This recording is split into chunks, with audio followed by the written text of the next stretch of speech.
Welcome, everyone. My name is Vivian. This is the platform where I bring some of the Bible stories that over the time I found difficult to understand, and I have also come to realize that there are a lot of people that are in the same shoe as me who have not completely comprehended some of the stories, but no one to question. These are God's words. So and we don't see God to ask him some of questions directly. So I decided to bring some of these stories to this platform. This way, we are going to kind of meet other people that are in the same category as us who may be seeking answers and, have not found anyone to completely describe or explain away their concerns and confusions. So the first time I tried this, I posted it on TikTok, and the response I got was what encouraged me to continue. Like, two different people made videos in response to the question I raised that day. I think it was categorically on the Easter day. I was asking, why did God allow his son to die? He could have saved the world without killing his son, some things like that. And really, the responses I got from Bible scholars, theologians, and people that are well enlightened in these areas blew my mind away. So it encouraged me to bring forward some other confusing stories that I have been battling with understanding, So, hoping that some other persons who may have found these passages complicated also may be lucky enough to also get answers. So, this is not sermons, this is not religious preaching. I am not representing any religion, not even gender or country. So this is me being neutral and sincerely, bringing out confusing stories that have bothered me or kept me in the dark over the time in my spiritual growth. And I believe and I hope that whoever comes across this will digest it and understand it in good faith. If you have any contributions, you can add them to the comment sections. If you feel like to respond to some of the questions I will raise, uh, comment, comment below. You can as well make video, attach me. I am open to criticism. I am open to learning. I am open to correction. So, with that being said, today we are bringing the story of the Tower of Babel. It's a very brief story, not so long. So, maybe just in a way to refresh our memory, I will try to quickly run it through, so that those that are not very familiar with the story can as well get what we are talking about. So that story is found in Genesis chapter 11, verse 1 to 9. So I will quickly run through it. Now, the whole world had one language and a common speech. As people moved eastward, they found a plain in Shinar and settled there. They said to each other, "Come, let us make bricks and bake them thoroughly." They used brick instead of stones and tar for mortar. Then they said, "Come, let us build ourselves a city with a tower that reaches to the heavens, so that we may make a name for ourselves. Otherwise, we will be scattered over the face of the whole earth." But the Lord came down to see the city and the tower the people were building. The Lord said, "If, as one people speaking the same language, they have begun to do this, then nothing they plan to do will be impossible for them. Come, let's go down and confuse their language so they will not understand each other." So the Lord scattered them from there over all the earth, and they stopped building the city. That is why it was called Babel, because there the Lord confused the language of the whole world. This is the Tower of Babel story, and the Tower of Babel has for over time been described as the Tower of Confusion. Remember that at this point in time, it's just the generation of Noah. After the Lord destroyed the world, with water, it was just the children of Noah, Shem, Ham, and Japheth. These three sons of Noah were quickly multiplying and thickly populating the world. They were becoming different things already, moving, vastly into the lands, diversifying in culture, in craft, in skills, in so many things. The people amongst themselves felt, the need to build a structure that will kind of bind them together, their rallying points where they will always come back to meet or kind of thing. We have also this tendency of wanting to build headquarters or something like that, government house, or so I saw it as them trying to, build their political system and making that place a base. So let's say the capital, that's what they were going to build. So, and remember that after Noah, survived the deluge with his children, that one of his sons was cast, the one that saw his nakedness the day he was drunk, and that was Ham. So, I believe there are so many reasons why what happened in this story happened, and we are going to discuss all of that in details. But first of all, I want to quickly say that Babel can be directly translated as Babylon, and Babylon is a city that has, you know, dramatically opposed God with their arrogant king Nebuchadnezzar that had wanted his throne above the skies. Remember that in Isaiah chapter 14, verse 13, King Nebuchadnezzar had also proudly, declared that he was going to build his throne above the heavens. He said, I will ascend to the heavens. I will raise my throne above the stars of God. I will sit enthroned on the Mount of Assembly, on the utmost heights of Mount Ziphon. I will ascend above the tops of the cloud. I will make myself like the Most High. That was what King Nebuchadnezzar said. And we all know how King Nebuchadnezzar ended. So, God does not like to share his glory with anyone. Even though the story of the Tower of Babel happened before the story of King Nebuchadnezzar in Isaiah 14, God has shown here that he doesn't like to share his glory with anyone, and anything that would kind of appear like anybody trying to do this, he doesn't approve of it. So let's quickly just start talking about the controversies in this story. The first one is that the whole world had one language at this point and a common speech.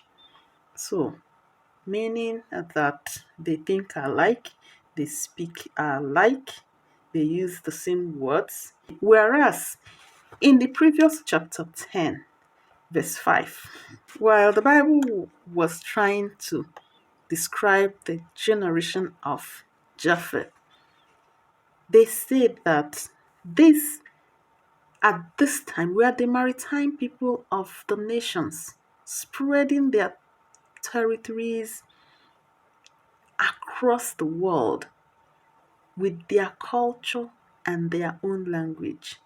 So it means that languages were at this point already diversifying amongst the generation of Noah. They were already beginning to have different languages. You know how it is. You come to maybe one tribe, but they have different languages.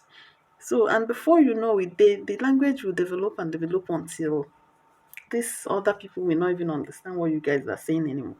So, this is already happening.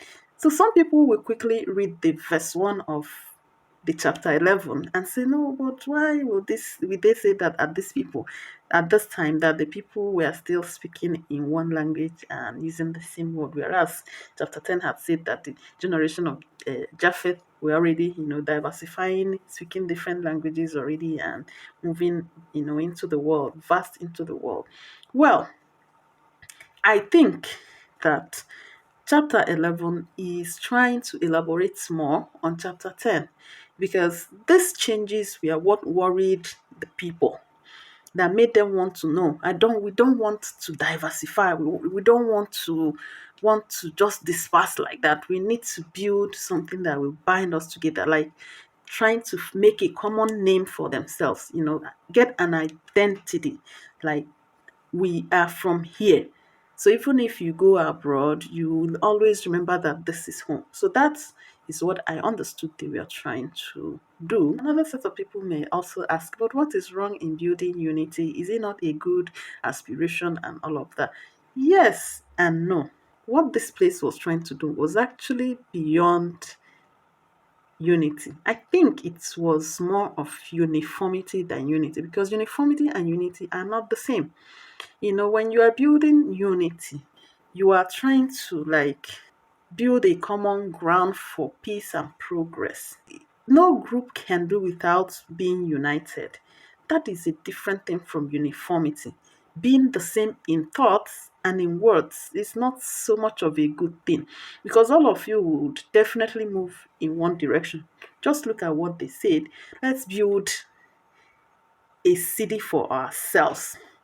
This way, we will be weld together and would not be able to disperse across the world.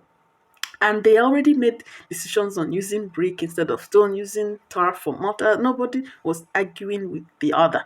So, if they had continued, if God had allowed them to continue in that manner, I don't think there would be enough diversification, in humanity the way we have it now. There won't be room for individual preferences, room for creativity in different directions and spheres of life. People may tend to move in one direction, and the other spheres and aspects of life would be neglected. And for a fact, life would be very boring if this had become the case. That aside, I also think that remaining together the way they had wanted it and not wanting to disperse also is kind of against God's original plan for humans, like for the creation of the earth. God gave humans assignment or kind of mandate when they were created. He said to them, be fruitful and multiply, fill the earth and subdue it. You will find this in Genesis chapter 1, verse 28. So God wants people to move, to diversify, to occupy the whole earth that He had made. So, but what happened in the Tower of Babel was clearly against this. They wanted to remain one place. So it was against the original plan of God. And God didn't stop saying this to Adam only. He also repeated it. He reiterated it to Noah after He saved them from the flood. He said to Noah with the same words, be fruitful and multiply, fill the earth and subdue it. You will see this in Genesis chapter 9, verse 1. So it's God didn't want the people to stay together. Another set of people may say, is that why God would begin to sound like a conspirator? God said, look, if they are able to accomplish all this when they have just begun to exploit their linguistic and political unity, just think of what they will do later. Nothing will be unattainable to them. Come, let us go down and give them different languages so that they won't understand each other's words.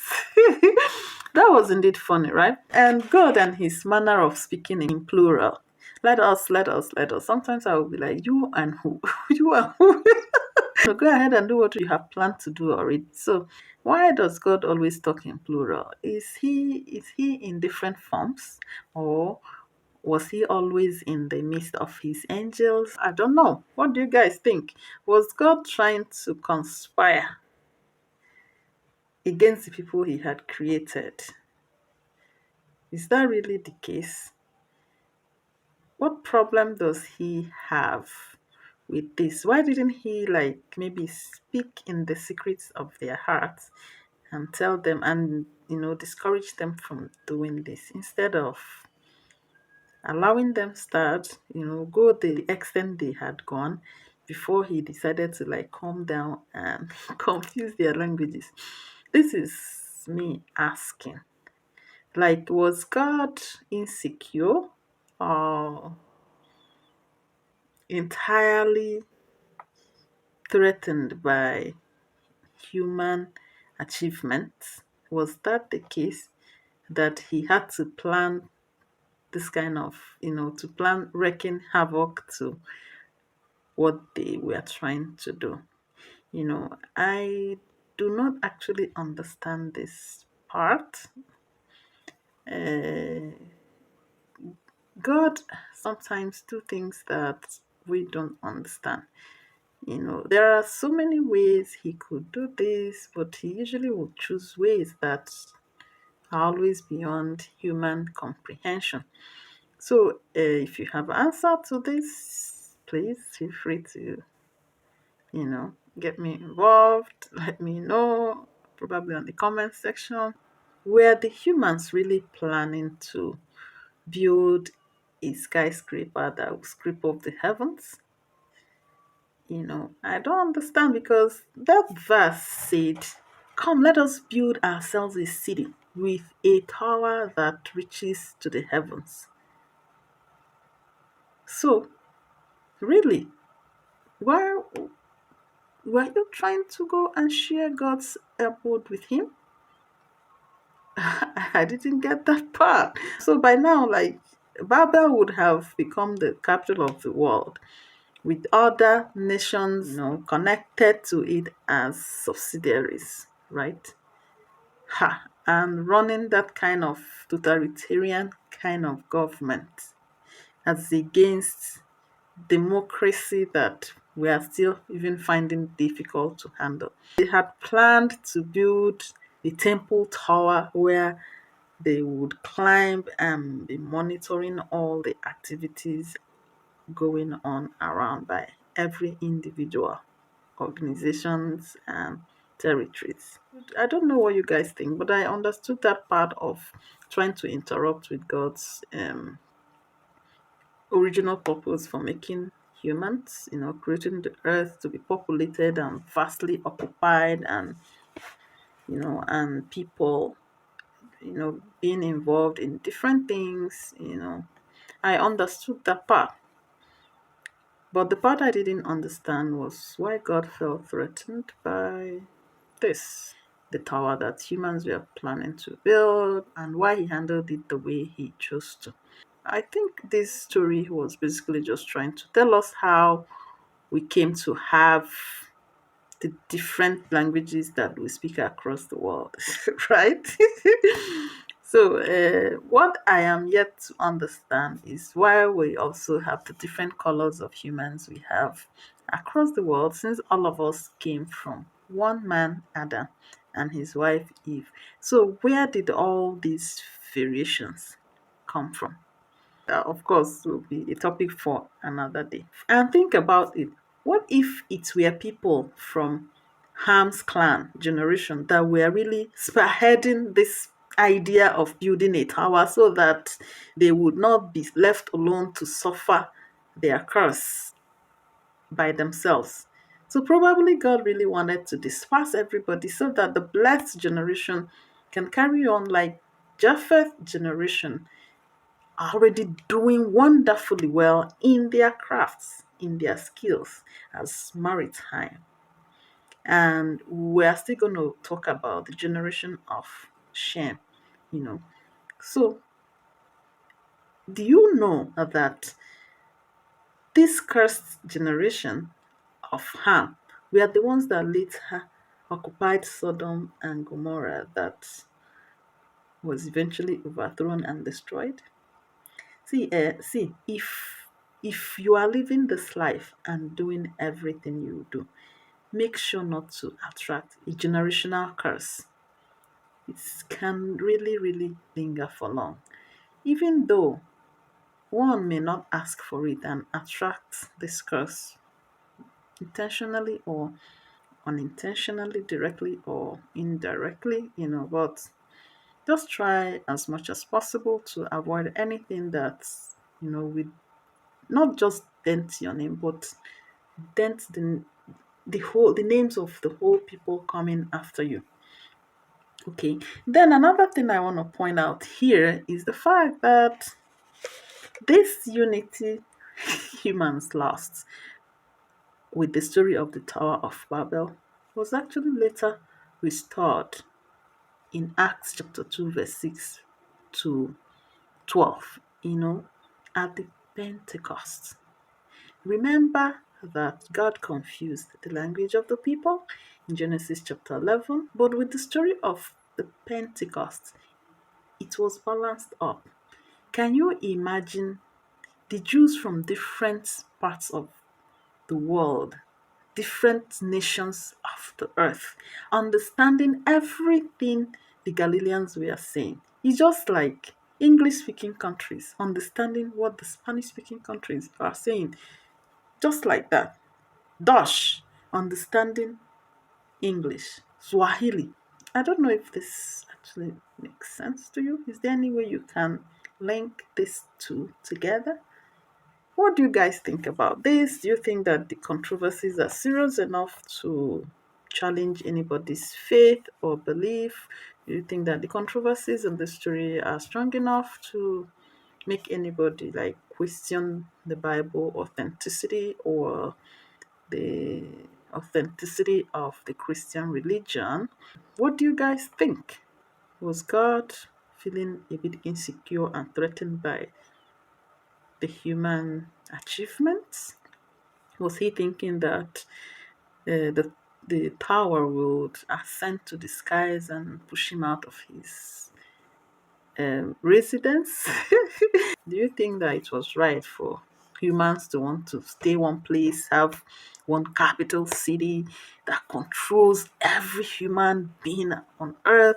Do you think they would have really succeeded in that? Do you think that totalitarian system of government would have been the best for us? Do you think that thinking the same way, reasoning the same way, doing the same thing, moving in one direction, and one common law guiding everybody would have been the best situation for all of us? So, what do you guys think about this? Remember that I am being neutral, I'm not representing any religion. I read vastly, I research vastly, read Bible commentaries, read these stories in different translations and from different Christian um, religions before I bring it here. After I've done all of this, I still find some gray areas that may need kind of enlightenment. I bring them here. Okay. In this modern time, many people are beginning to backslid a lot, from their faith, doubting a lot of all the things that they have been taught prior now, before now. Some of the religious leaders are also not doing justice to teaching the doctrines and really preaching the word the way people would understand it. There are so many unprofessional, there are so many untrained and self acclaimed, religious leaders that have no form of training and has no background in scripture and theology and all of that, and just come up and just cut corners here and there, and just for material gains, lead so many souls astray that at the end of the day, so many people have no strong roots in their faith or in their religion. They don't even know what's obtainable there. They cannot categorically tell you that this is what their faith is all about, or the foundation on which it's built on. When I was a child, I assimilated a lot of teachings, didn't have opportunity to ask questions, and of course my mind was not so developed to also understand that there are so many angles to some of these stories. Spiritual growth is a continuous thing. You continue to build on what you already know. So these stories never changed. They are still the same yesterday, today, and so we still come across them, we still consume them. And now I believe I have grown of age to seek for answers, to understand better, because if anything that is worth doing is worth doing well, if you are following a religion or you belong to a particular group, it will be right for you to really understand what their teachings are all about. And if you have a goal you have set for yourself, you wouldn't want to lose it. For so many religion, they believe in life after death, and for that life after death to end in a pleasurable place, in a good place of rest. So after all these hassles and all these troubles, challenges and struggles in life, nobody will want to continue that in life beyond, if there is anything like that.